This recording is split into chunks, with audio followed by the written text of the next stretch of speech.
Hello there, trombone friends all. This is for all the grades, for your scales, for trombone 7, 8, 9, 10, 11, and 12.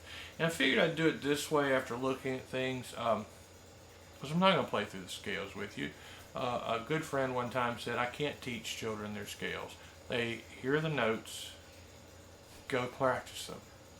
That's pretty much all we can do. Yeah, you can just go learn them.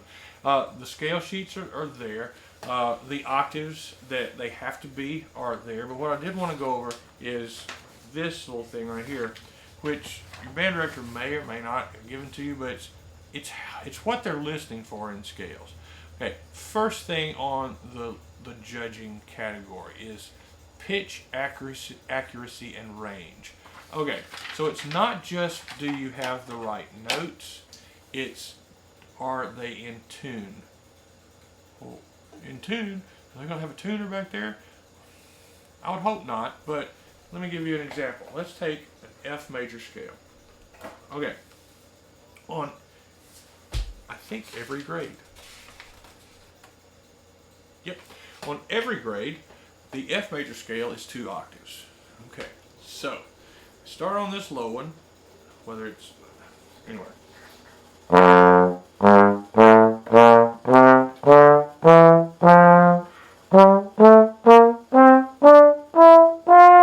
Okay, so especially for the 9, 10, 11, and 12, I know there were some notes. We talked about the 6th partial being out of tune. You had to adjust that. The F's and the E's, and I'll just review that really quick. Partial 1, 2, 3,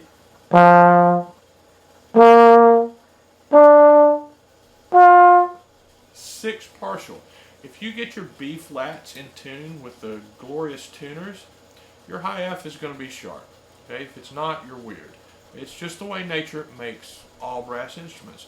The 6 partial is going to be sharp. So that high F is not in first position all the way. It's out just a little bit. Consequently, every note in that series is adjusted the same way. So F, E,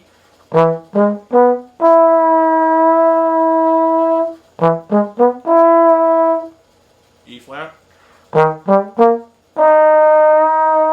You got to find them. So they're going to be out just a little bit from maybe where they are down an octave, and also from where the partial right below it is. Okay, so that's one of the things to listen to. So on that top octave of an F scale,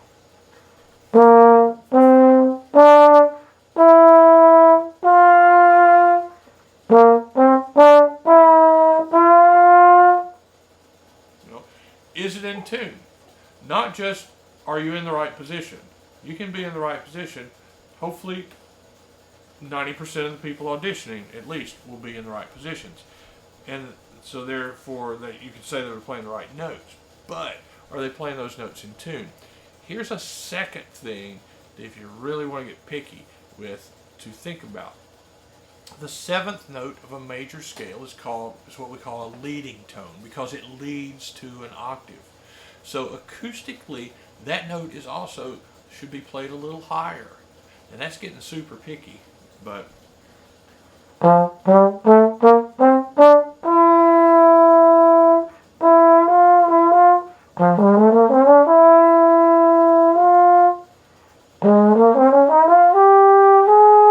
so maybe listening to those and making sure that the arpeggio, the 1, the 3, and the 5 are in tune with each other.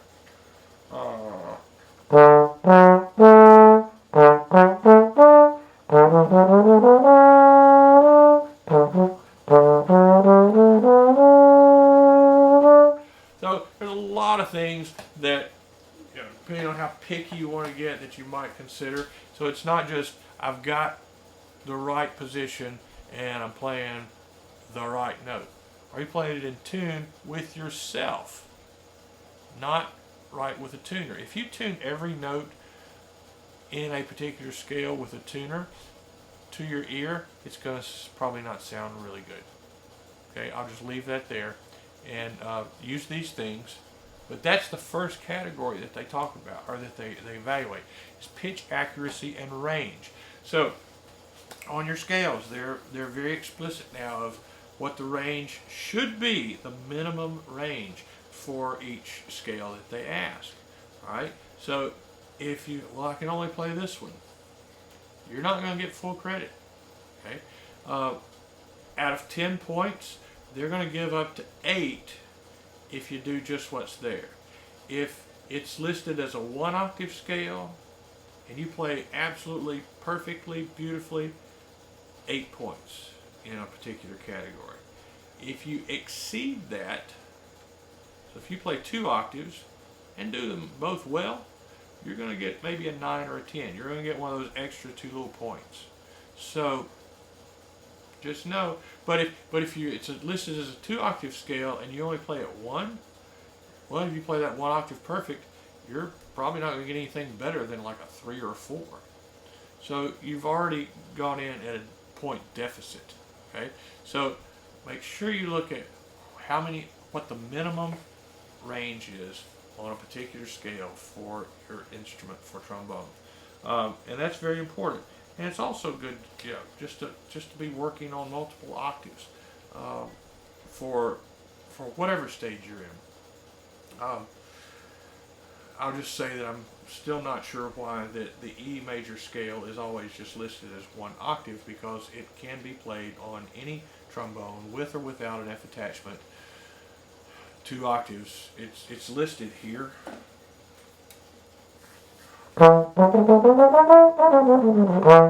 Why is it not starting here? I don't know. It's the lowest note on the horn without an F attachment other than the pedals. So I don't know why, but anyway, that's another lecture.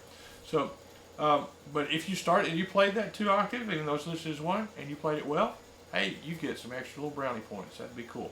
So, pitch, accuracy, and range. The other is tempo. They have a minimum tempo requirement on each grade level.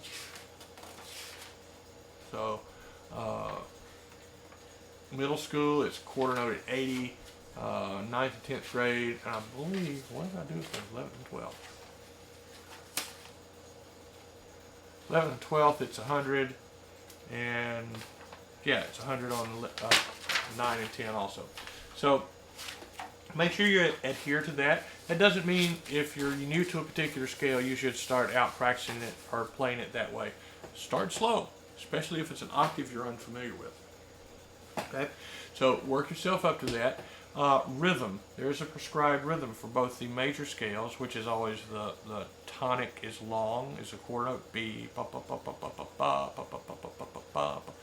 and then you have an option on a chromatic scale to either do triplets or eighth notes, and there's a particular speed listed there, but make sure you play those. That was kind of new to me last year when I was told that, so make sure you adhere to the rhythm. And there is no prescribed articulation on them. So, if you went dee da da dee da da da da da da da da da da da da da da, that's whatever you're comfortable with and what sounds the best. Then the last thing on here is tone and technique. So, if you've got that 2 octave F scale and you go well,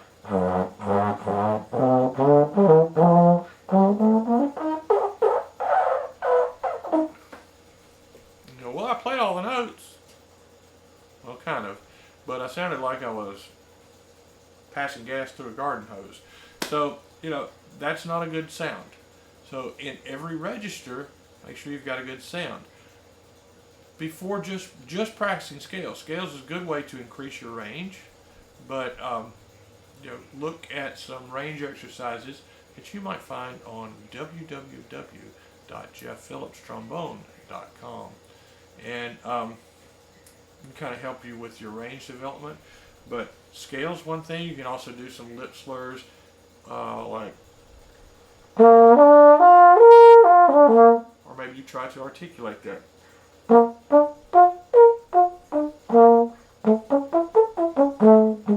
Doesn't have to be loud. Higher is not always louder. Right? So just several different ways to work on range, whether it be upper or lower. So you get down into. Let me go ahead and throw this out too, especially for those of you that have F attachment. We're talking about playing things in more octaves than just what's requested. Explore this range right here.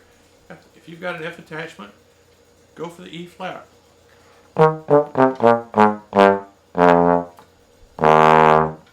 Find that. You'll find out more about low range on www.jeffphillipstrombone.com. There's some information there. Okay. So you'll have that. D.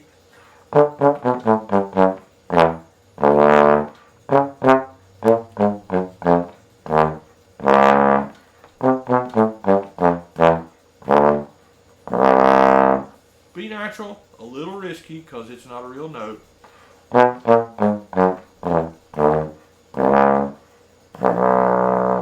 going to fake it out.